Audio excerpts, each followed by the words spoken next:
Kasat Jenderal TNI Andika Perkasa perintahkan 4 jenderal untuk mengungkap pelaku penganiayaan pasukan elit TNI di Blok M Jakarta Selatan.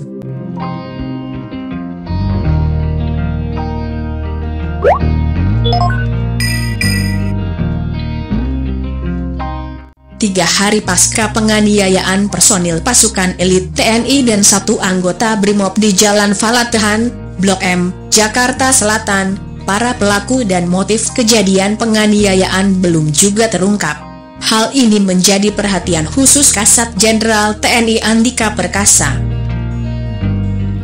Tak main-main, Kasat mengeluarkan perintah kepada 4 petinggi TNI berpangkat jenderal yang ada di jajaran Kodam Jaya Jayakarta untuk melakukan penyelidikan dan mengungkap kasus tersebut berkoordinasi dengan kepolisian daerah setempat.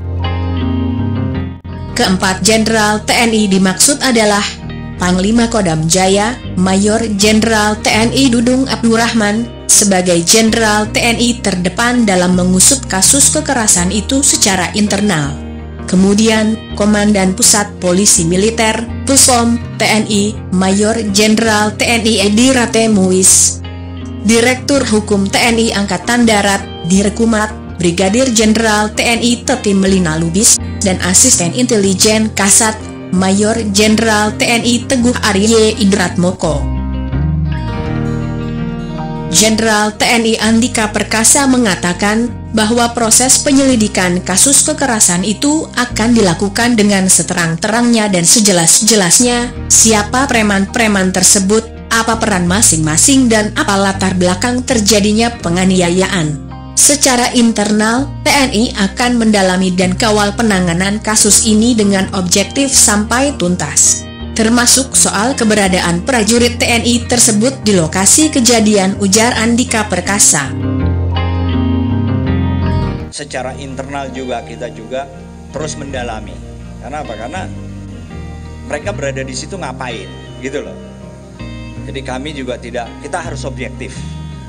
Apa yang menjadi peran tindak pidana orang lain harus diproses dan kita akan kawal terus bagaimana penanganannya. Tapi di sisi lain juga kita juga harus jujur, prajurit kita nih ngapain di situ? Kok berada di situ jam segitu ngapain? Kasus ini menjadi perhatian Kasat karena salah seorang korban adalah prajurit TNI dari Satuan Elit TNI Angkatan Darat. Juga karena dalam kejadian tersebut ada korban meninggal yang berasal dari BRIMOB.